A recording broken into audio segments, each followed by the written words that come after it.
A lease option, more formally lease with the option to purchase, is a type of contract used in both residential and commercial real estate. In a lease option, a property owner and tenant agree that, at the end of a specified rental period for a given property, the renter has the option of purchasing the property.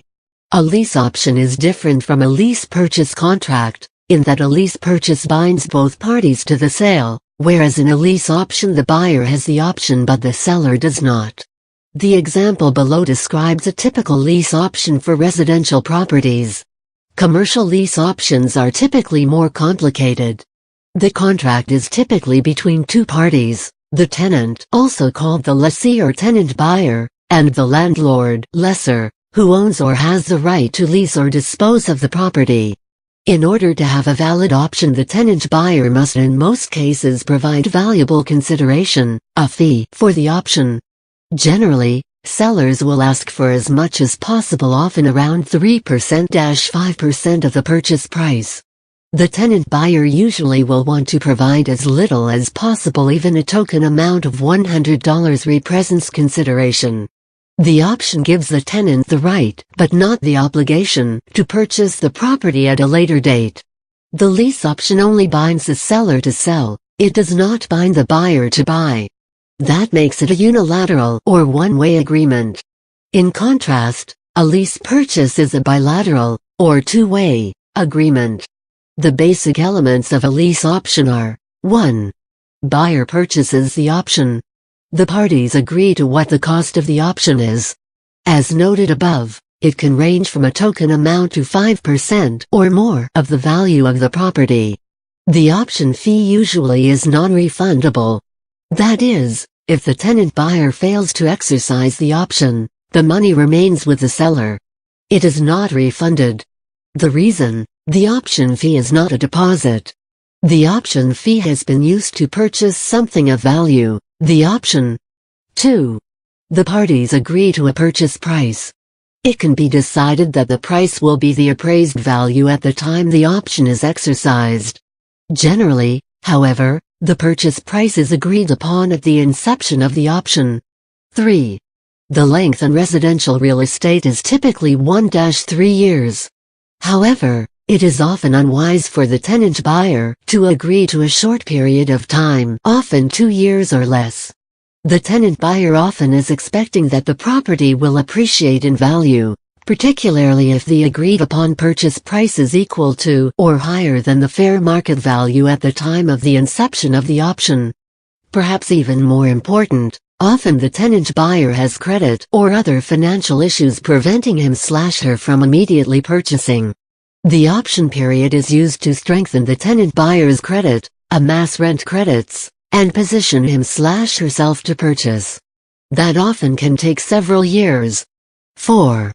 How much the monthly lease payment is, whether any of the lease payment is to be credited towards the purchase price, reducing the purchase amount. Often, the monthly lease payment is equal to or slightly above the fair market rent of the property. And while it's fully negotiable, a credit in the range of 15%-25% is often offered. So, for example, if fair market rent for that unit would be $1,000, the seller might charge $1,100 with $200 of that being credited toward the purchase price. 5. Whether the tenant buyer will occupy the property or whether the tenant/buyer has the right to sublease or the right to sell the option. In most cases, the tenant buyer occupies the property. Sellers will generally seek to make that one of the terms of the agreement. 6.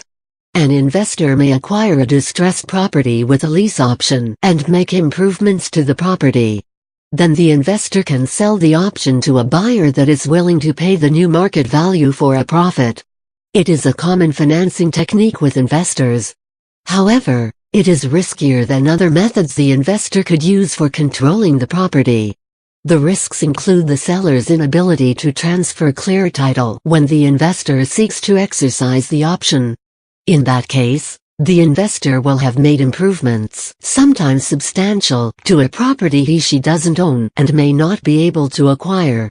If the investor is considering anything more than cosmetic enhancements, He/she might consider another method of control such as a land trust or acquiring the property using what's called a subject to, or sub-to, transaction. 6. An example, seller has a property that needs considerable amount of work. Retail buyers typically cannot get financing or have too much to choose from to bother with physically distressed properties. Investor enters into a lease option agreement for, let's say, $100,000, rehabs the property with about $20,000, and now the market value is approximately $135,000. The investor can sell the right to purchase for $35,000, and the new buyer would close with the original seller for $100,000. 6. B. Another example. A buyer buys the same property and uses his or her own money to rehab and may use rehab money towards the down payment. This allows the buyer to not have to come with a large down payment and rehab money. Everything functions like a lease except there is a schedule when the buyer can decide to purchase the property. The terms of the lease have to be negotiated also.